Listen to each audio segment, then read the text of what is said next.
Star quality. I got it. I got this.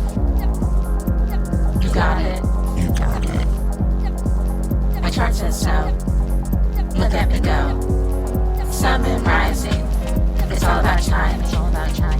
Earthlings. What's it all mean? What's it all mean? Star quality. What's it all mean? What's it all mean? Mean. Star quality. No, dude, really, what does it all mean? Star quality. I got it. You got it. We got it. Star quality. Star quality.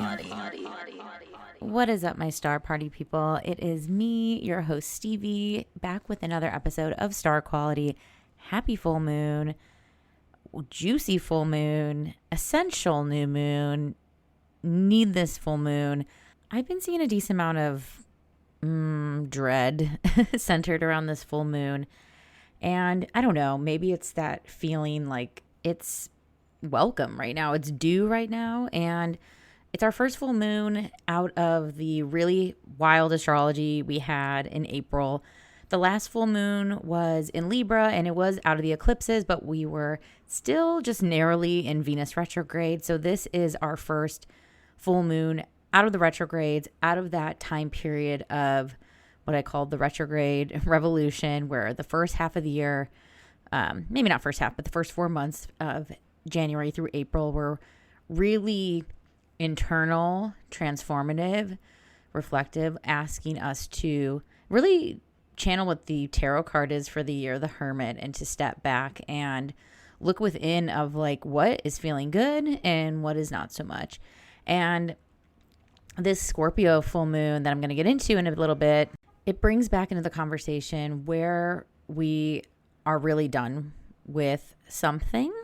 I'll get into it more, but reflecting on this full moon, you know, I equate these transits, especially the lunations, with themes, whether it's a mantra, a quote, a song, an image. You know, I don't know, I don't think it's like synesthesia or anything like that, but I do think in equating these, you know, like symbolism. I mean, I guess just symbolism, symbolism to whatever is happening in the sky. And again, that symbolism can come through in many different channels.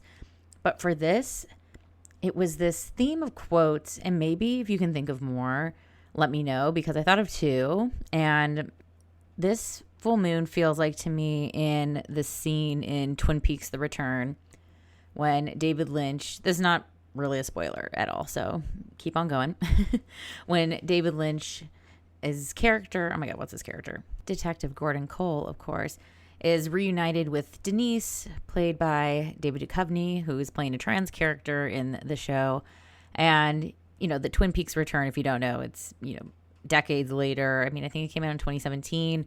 Twin Peaks was on I think it came out in 89 and late 80s, early 90s. Don't need to explain Twin Peaks to you, hopefully. If not, please go watch. Start with the OG and then go into the Return. But there's a scene, they're reunited, you know, all these decades later from the original show. And Detective Gordon Cole is talking to Denise and about Denise's transition and says, "When you became Denise, I told all of your colleagues," they work in law enforcement, "those clown comics to fix their hearts or die." And then also his delivery in this, I'll put a YouTube link, hopefully I can find the clip. But he says it like this: "To fix their hearts or die." Your colleagues, those clown comics, to fix their hearts or die. There's the little clip. I just love his delivery on that. Fix their hearts or die. And then it made me think of Gaga's newish song from Mayhem, Abracadabra. I don't know. I just said that with a California accent. I'm about to hit 10 years in LA from Chicago. If I need to listen back to how I just said that. Wow, that was shocking. Y'all, I just replayed that for myself. Abracadabra. I grew up saying abracadabra. So, wow. Okay. Slayed it. Chicago Pope. Just had to say Chicago Pope. I am on, I'm drinking a yerba mate. So I'm basically on speed. So enjoy that. Anywho, in Abracadabra, back to my roots. In Abracadabra, she says, the category is dance or die. And I'm just thinking of Gaga having this comeback. Not that it's even a comeback. She never went anywhere, but she did go somewhere. You know, she definitely was like, I hid and went on different project journeys, but like was getting back to her OG pop star monster bass roots. And both of those or die messages. And of course, it really is on theme with Scorpio energy, right? We equate Scorpio with the sign of death, but with death comes the rebirth, transformation. Scorpio, I say this a lot in readings. So if you've heard this in a reading before, also book a reading. I'll put a link. Link's always in the show notes, but I'm going to be traveling quite a bit in the coming months. So spots are limited right now. So if you want to get in, I would get in. So take a look at my calendar. But also if it's like all the times are gone, which happens, feel free to shoot me an email, stevie@stevies.world. I can always just help find a time block for you if there's none that you see on the calendar. And while I'm plugging, I'll get back to what I was talking about, I swear. But this is a good time to say, if you're new here, welcome. This is a section of the free part of the episode. There's always free materials on my Substack, Star Quality podcast newsletter.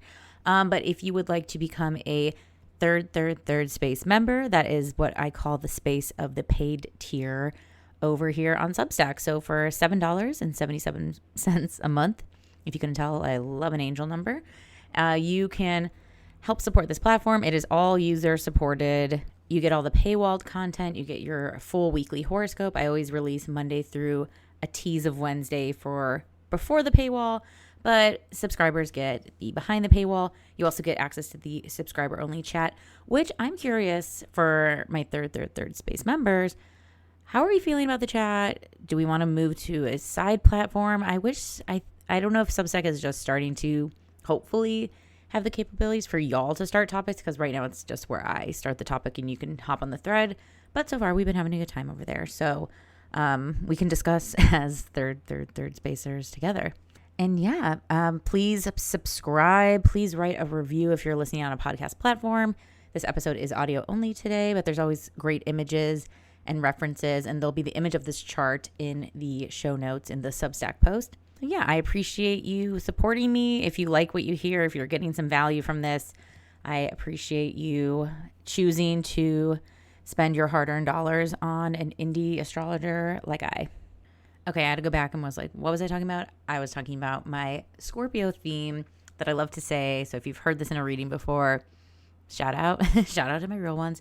But, you know, Scorpio, when we connect it to the taboo, I think of Scorpio energy as a sign that likes to flip over the rock and look at all the bugs. You know, Scorpio isn't afraid to look at difficult things. I also think Scorpio energy can be really great for like doctors, therapists, researchers. I know a lot of Scorpios who like work in museums or curation or like anything where they can just really go into the roots, whether that again is in a very physical way or in a like textual way. Doesn't mean they can't also be artists too. They have such emotional depth. I think where they can really excel in their artistry is when they weave in a story that is connected to something deeper than, you know, not that they can't do like bubblegum pop, but, you know, adding more layers into that is always going to be their sort of secret sauce. So let me give you the stats for this full moon, and I will go over each of the aspects happening in the chart, and that's going to give us some context of why I think that this full moon is a very fix your hearts or die energy, why it's a big category is dance or die energy, and, you know, the tagline being crushing clarity. And I don't, yes, maybe that's a little like, oh, what does that mean? Let me dive in. But I don't mean it to scare you, but it should feel like it's like a strong shake on the shoulders. You know what I mean? Like it's the share, snap out of it sort of vibe. It's the you can't unsee the things feeling. I do think some of us, maybe collectively, maybe societally, are going to find out something surprising that we didn't know before. There could be a secret revealed. There could be maybe just some outstanding drama, maybe things that we thought were brushed over with someone that they're not. Or this could be that time where you just like let it out. Like, actually, this has been bothering me. Actually, I didn't realize this was bothering me. It is a time to get on the same page or die. Not actually die. Well, hopefully not. You know, there is a lot of obviously aggressive energy, at least here in the United States. Oh my God. I don't know why. Maybe it's like the optimist in me is just, I just feel like a lot is coming to light in these next few months that puts somewhat of a course correction on whatever realm of life is feeling needing course correcting. We're going to figure out ways to put into words how to get the things that we want. So this full moon is happening on May 12th, 2025 at 9:56 a.m. Pacific time at 22 degrees of Scorpio. And oh my God, I bury the lead. If you are in LA and you're listening to this before 7 p.m. or let's just say 6 p.m. Pacific time, I am leading a Scorpio full moon hike with the Valley Girl Hiking Club to Griffith Observatory. We're going to do a hike. Go check out the full moon. Just be up there in Griffith. It's actually their 90th anniversary of the observatory that Wednesday. So we're there during a really special week. So come on out. I'll put all the links stuff in the show notes. So yeah, if you're hearing this before the evening of Monday, May 12th, come, and you're in the LA or SoCal area, please come. I'm going to lead a hike and it's free. My dear friend Veronica runs the hiking club. She's a very sweet, lovely, I love this Aries woman. Aries woman after my own heart. Third space member. Shout out. And Gemini moon, Abby. Very Gemini moon. Love her Gemini-ness. And Scorpio rising. So the Scorpio full moon hike is for you, Veronica. Okay, cool. So I hope to see some of you there. And if not, please follow Valley Girl Hiking Club if you're in the SoCal area and want to do some hikes. And hopefully we'll do some more full moon hikes too in the future. And okay, let's start with the aspects to the moon because it's the full moon and that's where we want to start. So why this full moon is causing such a stir is, of course, the full moon is always when the sun and moon are in opposition. That is what a full moon is. But this sun is conjunct Uranus. And it's our last full moon in Taurus with Uranus in Taurus. Uranus has been in Taurus since 2018. Uranus is the planet of rebellion, updated information, chaos, if you will, change. We call it the kingmaker, the king toppler. It is just like, it is the element of surprise and changing things that maybe felt like they could never be changed. You know, it's like waking up one day as a vegan being like, want some meat? And so we have this sun Uranus conjunction, which adds that element of needing some sort of update and change. The moon is making a trine to Saturn and the North Node, both in Pisces. They're in a conjunction, and it's also making a sextile to the South Node. So even more confirmation that whatever path we're trying to build upon, because Saturn is such a builder, the North Node is connected to our purpose or destiny. This feels like a big clarity, that crushing clarity, that an old approach is just not working like it used to. That there's just a lot more evidence that there's a next step to take, and it's going to need way more intention. It's going to need a lot more work than just like waiting for it to happen or thinking like, oh, okay, like that's just, you know, A, B, C. And it's like, no, like, I don't even know if there's B anymore, you know? So like, how do you get to C? This might require some of y'all to like take some courses, maybe a back to school moment, maybe something. But like, this feels like quite this tangible step to actually making the next move. Maybe it is literally moving. Maybe it is, okay, enough's enough. I know I want to move by this time next year. I cannot be in the same apartment. Maybe it's just in the same city, but a new place, you know? Maybe it is out of the state, out of the country, whatever it is, there is some actual steps towards your future path that need something to get differentiated. And look, sometimes even myself as an astrologer, I'm like, am I ever going to just like hop on one of these episodes and be like, just maintain, girl, like just keep it going.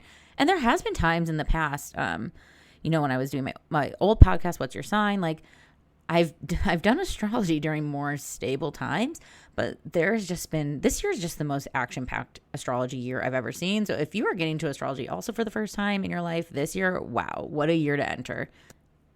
Like, we're also going to have even more outer planet moves. Like I mentioned, this is the last full moon in Scorpio in Taurus season. I hesitate to say in our lifetime because it will be another 84 years from now. So it could be our lifetime, but for some of us, it will not. It is not guaranteed. It's not like no time is guaranteed, right? Very Scorpio full moon. But you get what I'm saying. Like, it's going to be a while. We will be much older when it returns. And full moons are connected to that release energy, to seeing as much light as possible, and that gives us some clues of where to look to go next. So this might be, I'm feeling this for myself in many ways. Like, carving out some time to just research, to just see how you feel. Maybe do some maybe this is an experimenting time. Maybe, like, if you've been thinking of changing neighborhoods, you go spend a little more time in the other neighborhood, see how it feels. But, like, some step, even if it's a baby step, is asking to be taken. Okay, I am going to look at the aspects being made to Uranus, too, because there is a couple extra ones. And the Mercury aspect, too, in Taurus, that's freshly in Taurus, is also quite part of the crushing clarity conversation that I want to talk about because it's square Pluto. So I'll get into that in just a sec. We're going to go around the whole wheel, and I'm going to talk about every planet in the chart and what it's adding to this full moon conversation. But this is the part where I lovingly let you guys know this is where the paywall begins. So I would love to see you on the other side of that paywall and to keep going into this full moon chart. If not, thanks for listening. I hope you got some good tidbits out of that. I hope you have a lovely full moon. I will see you everyone else in the third space on the other side of this paywall, and we're going to get into the rest of this chart because we're not done. We are not done. There's a lot that is still quite loud in this convo. Oh, and also, if you wanted to get like a 7-day free trial, you could do that and check out if you enjoy the paywall feature. Anywho, okay, great. See you there.